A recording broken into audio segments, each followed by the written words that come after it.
Tuli mpigi baganda bange ne His Excellency Kyagulanyi Ssentamu Robert Bobi Wine wabula waliwo omusajja Omutemu abadde akutte pisto ayagala okutta Kyagulanyi Ssentamu Robert Bobi Wine mu bitundu bino eby'Empigi anti omukulembeze leero yasitukiddemu ogenda okwerekera jjajja wa muganda waffe omukulu Edi Mutwe ne munange Omutemu abadde ayagalira okutta Kyagulanyi Ssentamu Robert Bobi Wine. Bino byonna baganda bange bibadde Mpigi olunaku olwaleero ate banange ebintu byogeddwa bulala.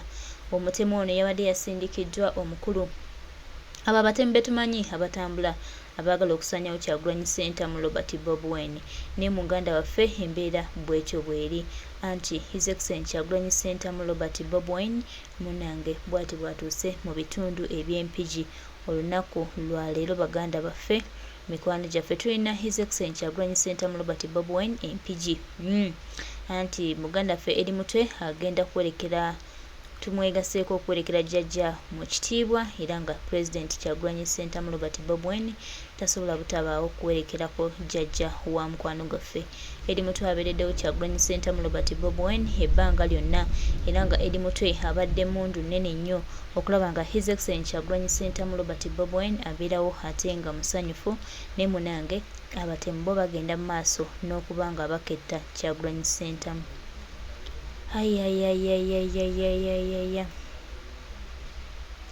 Kyagulanyi Ssentamu Robert Bobi Wine olunaku olwaleero ali mu bitundu eby'Empigi era nga embeera bwetyo bweri baganda baffe mikwano gyaffe mu kaseera bwe katyo bwe kali nga tulina omukulembeze w'eggwanga His Excellency Kyagulanyi Ssentamu Robert Bobi Wine mbeera bwetyo bweri bamikwano tulina mukulembeze baganda baffe His Excellency Kyagulanyi Ssentamu Robert Bobi Wine ebitundu by'Empigi olunaku olwaleero ate yatwegaseeko okulaba nga tuwerekera mukwano gwaffe omukulu jjajja wa mukwano gwaffe omukulu Edi Mutwe era embeera bwetyo baganda baffe mikwano gyaffe bwetyo embeera bweri.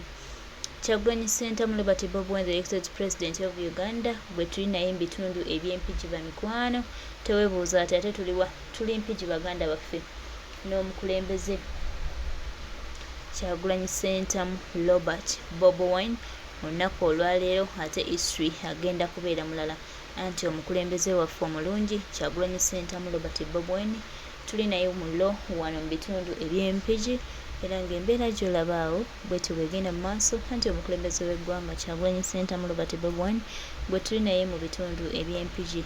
Hello Uganda, hello. Museveni alina omutemu gwe yadde atumye okusaanyawo Kyagulanyi Ssentamu Robert Bobi Wine naye Mukama amubeeredde bubi era Mukama abizze bulala. Kwaniriza kubolekerako jjajja wa mukwano gwaffe omukulu Edi Mutwe yaviirwako jjajja emabegako awo so olwaleero President Kyagulanyi Ssentamu Robert Bobi Wine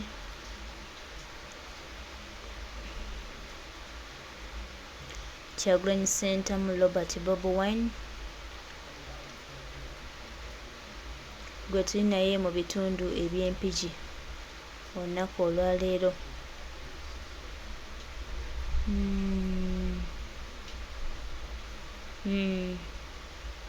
Kulenzipeze waffe abadde smart nnyo olunaku olwaleero twebaza nnyo Mama Solo owawa akakuba katonnyemu akakuba kabyogedde bulala naye tulaba omubaka Hildaman naye yatuuse dda abantu b'Empigi mwebale kwajja kuwerekerako jjajja waffe jjajja wa Edi Mutwe atuvudde ku maaso mbeera bwetyo bweri baganda baffe tuli Mpigi olwaleero tuli Mpigi baganda baffe bamikwano tuli Mpigi na His Excellency Kyagulanyi Ssentamu Robert Bobi Wine teri agambayo anti olwaleero lwakwaniriza His Excellency Kyagulanyi Ssentamu Robert Bobi Wine Empigi bwekityo bwe kiri. Hello Uganda tuli Mpigi baganda baffe tuli Mpigi. Ani wange nga mutabani abuuza His Excellency Kyagulanyi Ssentamu ne mugamba tugenda muwagira n'akalulu tugenda kakuuma jjajja nampa emikisa gye era bwe buwanguzi buno bwe nafuna nga kansala omukyala so abantu b'Emmengo omulanga gwe mbakubiriza nsaba twagalane nga jjajja bw'abadde atwagala jjajja aleze bakadde baffe Nalongo Mmeme, Mukyala Nanyanzi, Kojja Nsubuga, Muzeeyi Kirembe ne defense waffe ow'omuluka ogw'Emmengo babadde baana be baddaala nnyo ng'ate abaleze bukulu. So kyembasaba twagalane ng'abatuuze b'Emmengo tusobole okuba nga tusobola okuziba eddibu eryo jjajja lyalese. Bwe tutayagaline tetujja kusobola kuwangaala kubanga bwe twagalana ne Katonda atwongera obuwanguzi. Kitalo nnyo, kitalo ddala, omwoyo gw'omugenzi Omukama Katonda agulamuze ekisa, Ssaabasajja Kabaka awangaale. Tweyanza ng'ebasole banyabo. Father amaze okutuuka n'olwekyo buterevu tugenda mu misa naye badde nsaba aba A+ singa bode etuuse wano ombulaba buyinza okwononeka essaawa yonna n'olwekyo tusaba bode etuuke mu tent kubanga Father atuuse ate Father bw'atuuka tewaba kiddako okugjako misa obutereevu. N'olwekyo basobole banyabo twongere okubaniriza abakatuuka abagenyi baffe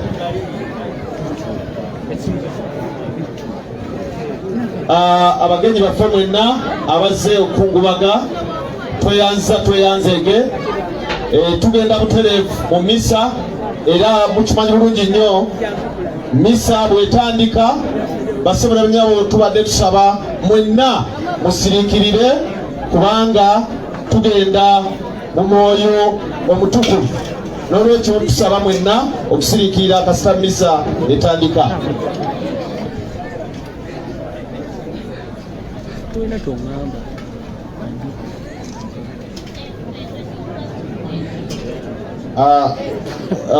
Program ya Father emanyiddwa era ndowooza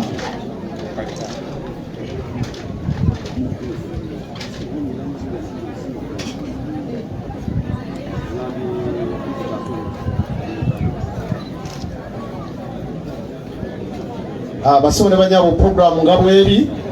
Father asooka mu nju okusabira omwoyo gw'omugenzi oluvannyuma ajje wano.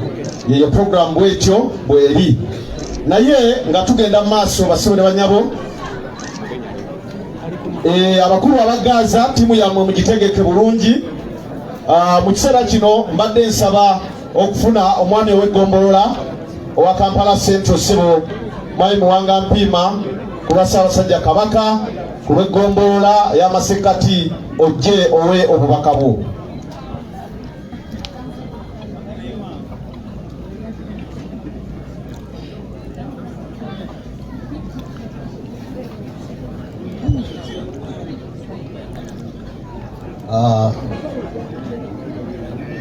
Oweekitiibwa Ssebo President Kyagulanyi, ba NP, abakulu bonna mu biti byammwe Semenyooli, kitalo nnyo ekya mukadde waffe nze John Muwanga Mpiima ndi mumyuka omwami w'eggombolola Kampala Masekkati. Tetugamba nti twakuumye bubi Ayi Ssaabasajja naye ate ne twenyumiriza mu maama waffe. Maama ono ffe atukuzizza ate nga yali maama wange ddala kubanga nze abengu be banzaala. Naye mu kiseera kino twebaza bwebaza olw'emyaka Mukama gy'amuwadde kubanga si bangi abagituukako.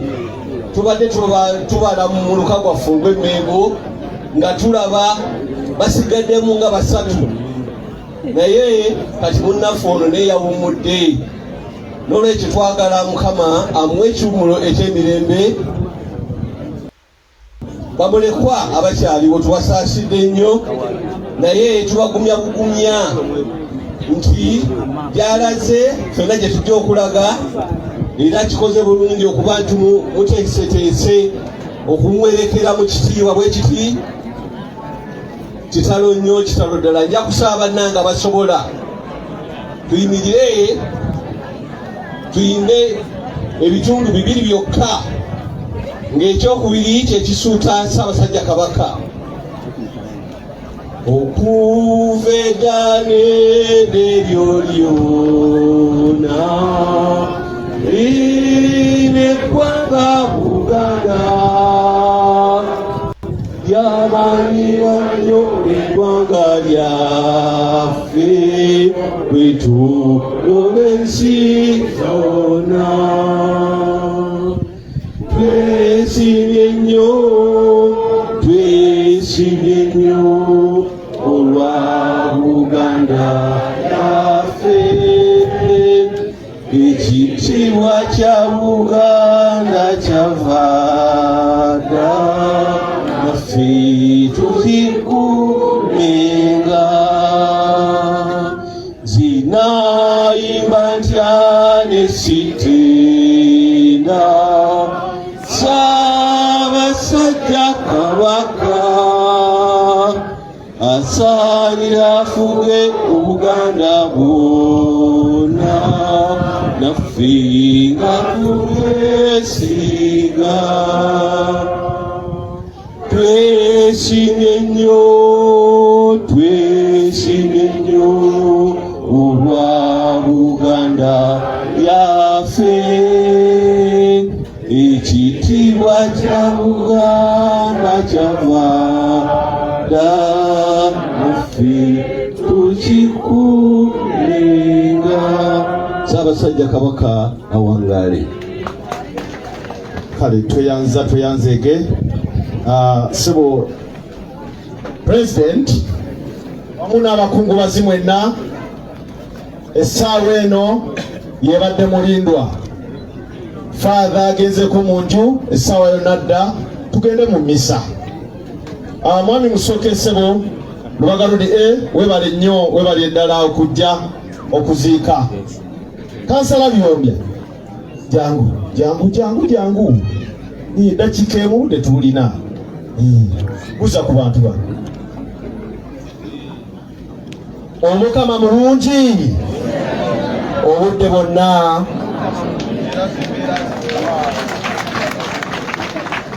Ssebo President waffe omulonde Kyagulanyi Robert Ssentamu, ssebo omubaka wa Parliament Dr. Hilderman, Minister wa Entertainment